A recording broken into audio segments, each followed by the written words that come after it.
Kisah pemuda kaya, anak bos besar, pemilik 73 perusahaan, yang menjadi cleaning service. Episode 523. Kenshin yang menelpon adiknya Nita, dan menyuruhnya agar nanti menjemput kakak iparnya. Singkat cerita, Nita pun mengiyakan, dan Nita sudah tahu pula akan masalah kakaknya. Setelah itu Rian, Mario Dandi, serta juga teman-temannya, yang sebelumnya bertingkah bak raja, berbangga-bangga diri, memamer-mamerkan harta, bahkan tak segan berbuat kasar pada pekerja biasa, melempar kotoran ke cleaning service-nya. Sekarang mereka tak bisa berbuat apa-apa. Bahkan Rian berkata, meminta ayahnya agar membayar uang ke polisi, biar dirinya bisa bebas dari hukuman. Bang Hotman pun bilang, memangnya lu bisa membeli pakai uang? Sedang di sini banyak orang kaya. Kalau lu macam-macam, gua tuntut pakai pasal penyuapan. Bang Hotman nampak marah. Begitu pula dengan pegawai lainnya. Kemudian Pak Dragon sendiri menghampiri Pak Breno. Pak Dragon itu berkata, gimana sekarang Anda? Tadi bilang apa ke kita? Pakai mengancam-ngancam segala. Kan sudah saya katakan, kebangkrutan akan menimpa Anda. Sekarang menjadi nyata. Kalau sudah main tangan dengan tuan muda, jangan harap ada kata damai. Pak Dragon melempar kartu ke muka Pak Breno sambil bicara, mulai besok persiapkan menabung, biar Anda bisa bangun, membuat usaha lagi. Pak Dragon langsung berjalan, bersama dengan pegawai lainnya, akan meninggalkan tempat itu. Namun Kenshin bilang, ia menunggu di sini sebentar, menunggu handphonenya yang sedang diperbaiki. Iwan pun menemani. Sementara itu si Merlin, yang bersama omnya Pak Mori. Setelah bos-bos perusahaan meninggalkan tempat ini, Merlin pun disuruh omnya agar meminta maaf kembali ke tuan muda. Merlin pun mendatangi Kenshin, yang lagi duduk bersama Iwan. Pak Mori bicara, tuan muda ini keponakan saya mau minta maaf lagi.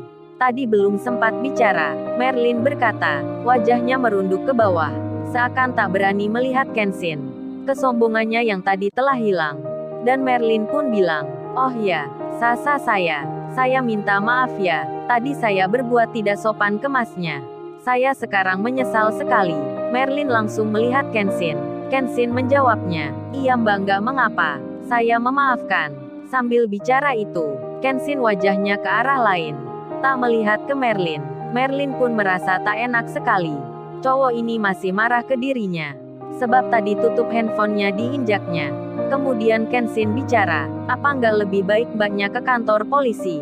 Kan pacarnya itu lagi diperiksa. Tadi ikut memukul saya, jadi kemungkinan besarnya, dia akan dipenjara, biar bisa merasakan hukuman, agar kedepannya tak mengulangi lagi berbuat kekerasan pada orang lain, serta juga tak merendahkan orang yang tak punya. Jadi hari ini pun mbaknya ambil pelajaran. Jangan suka-suka pamer harta. Jangan suka pamer kemewahan. Masih banyak orang susah di negeri ini. Mereka cari makan saja masih sulit sekali. Kok mbaknya tadi membuang-buang makanan segala? Apa itu kalau nggak namanya bersenang-senang di atas penderitaan orang? Dan mbaknya harus tahu juga, orang kaya yang lebih dari mbaknya itu banyak sekali. Tapi mereka menahan diri, tak suka bergaya dan pamer harta. Jadi itu nasihat saya, kalau mbaknya berkenan silahkan diambil. Kalau tidak suka ya terserah mbaknya. Merlin pun mendapat ceramah Kenshin. Padahal Kenshin sebenarnya masih marah ke Merlin, tapi oleh Merlin dianggap lain. Merlin tiba-tiba merasa, cowok ini perhatian ke dirinya. Waduh kalau gini ceritanya, bisa salah paham dan baper nih Merlin. Pak Mori pun lantas bicara, itu Merlin kamu dengar sendiri tuan muda yang bicara. Tuan muda meski punya harta, tapi tuan muda tak seperti kamu dan teman-temanmu. Dan dulu ada Denny manajer restoran Om Mori, yang Om marahi juga, karena melihat orang dari luarnya. Masa orang berpakaian biasa, dianggap tak mampu bayar makan, dan disuruh keluar. Bukan hanya manajer restoran, security kasir dan pelayan restoran Om Mori. Om marahi semua, karena ikut-ikutan juga, mengusir orang yang mau makan. Merlin pun bertanya, memangnya siapa om yang diusir di restoran itu? Pak Mori pun berkata, ya tentu tuan muda Kenshin. Dan Mas Iwan ini, yang pernah mampir ke restoran Om Mori. Merlin kaget sekali mendapat cerita itu. Kemudian Fiona dan Siska menghampiri, menyapa Kenshin dan bertanya, Fiona itu berkata, "Terima kasih ya Mas sebelumnya, karena sudah membantu kita." Kenshin langsung menyela, "Membantu apa ya Mbak? Kan Mbak Fiona tadi yang membantu saya, agar mereka berhenti tak memukul." Kenshin tersenyum, dan Fiona bilang, sambil tersenyum pula. Fiona bicara, "Oh gini Mas Kenshin, saya dan Siska, ini gimana ya besok langsung disuruh masuk kerja? Apa kita nggak diwawancara dulu gitu? Kita bingung nih deg-degan sekali." Siska dan Fiona nampak senang. Kenshin menjawabnya, "Aku juga belum tahu Mbak Fiona. Soalnya mbaknya tadi kan entar kerja di kantor. Kalau saya hanya kerja cleaning service. Jadi nggak tahu prosesnya. Tapi yang jelas mbaknya langsung kerja. Itu aja yang saya tahu." Aduh, Kenshin bicaranya merendah sekali, hingga membuat Fiona dan Siska jadi gimana gitu mendengarnya, termasuk Merlin yang di depannya. Melihat Kenshin yang bicara begitu. Kemudian Bang Hotman tiba-tiba datang, berjalan bersama cleaning service di sampingnya. Kenshin dan Iwan pun melihatnya. Pak Mori dan Merlin pun sama. Begitu pula pegawai konter yang di sini, termasuk Namira, cleaning service wanita itu, melihat temannya, yang berjalan bersama Bang Hotman. Saat tiba di dekat Kenshin, Bang Hotman pun bilang, "Tuan muda maaf saya kembali. Sebab dompet saya tadi terjatuh. Dan entah terjatuh kemana, saya kira sudah hilang dan tak akan kembali. Sebab di dalamnya ada banyak uang. Tapi tak disangka, dompet itu malah kembali. Dan ini saya baru menemukan orang yang jujur sekali, yang kerjanya sama seperti Tuan muda. Ini perkenalkan namanya Santoso, cleaning service mall ini, yang menelpon saya, sebab di dalamnya ada kartu nama dan nomor handphone.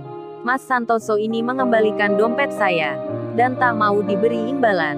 Ini jarang-jarang ditemui Tuan muda. Dan tolong Mas Santoso ini, kalau bisa besok berpindah kerja saja di perusahaan bos besar, sebab orang-orang seperti ini yang akan memajukan perusahaan. Kerja cleaning service tapi jujur orangnya, tak terpikat harta yang bukan miliknya. Sedang para pejabat banyak yang korupsi. Saya salut sekali." Bang Hotman pun memberikan hadiah di depan semua orang yang di situ. Kenshin pun berkenalan, dan langsung memintanya pula, agar besok berpindah kerja di perusahaan ayahnya. Pegawai-pegawai konter di situ melihatnya. Mereka sungguh tak menyangka akan yang terjadi hari ini. Lantaran cleaning service semua. Sesaat kemudian, Ibu Ratna itu datang. Supervisor konter ini bilang, sambil tersenyum Bu Ratna bicara, "Ini Mas handphonenya, sudah berhasil diperbaiki. Masnya coba saja." Kenshin mencoba menelponnya, dengan memakai nomornya Iwan. Setelah itu nadanya tersambung, dan langsung terdengar bunyinya, tit-tit-tit, tit-tit-tit-tit, tit-tit-tit, tit-tit-tit-tit. Seketika itu juga, Kenshin merasa senang. HP lamanya hidup lagi. Berbunyi seperti semula. Iwan sampai berkata, "Waduh bro selamat ya, HP-mu normal lagi." Setelah sekian lama tertidur, Iwan tertawa. Di saat Kenshin merasa senang, Fiona, Siska dan Merlin melihat dengan terkejutnya, mendengar handphone jadul itu berdering. Tak lama kemudian, beberapa jam pun berjalan. Nita sudah berangkat, akan menjemput kakak iparnya, dengan menaiki Lamborghini, yang ada tulisan nama kakaknya, Kenshin Limited Edition. Nita pun masuk perusahaan itu. Semua pegawai di situ melihatnya, mengira tuan muda yang datang. Belum tahu siapa yang di dalamnya, termasuk Kaori, yang melihat dari jendela kaca, dari tempatnya kerja. Kemudian Lala temannya Kaori pun bilang, "Kaori itu suami tercintamu. Sudah menjemputmu. Tumben ke sini pakai mobil Lamborghini. Apa kamu langsung keluar Kaori?" Kaori pun bicara, "Aku juga mau bilang begitu Lala. Ini pun baru melihatnya. Tadi kita belum janjian. Aku juga merasa aneh sekali.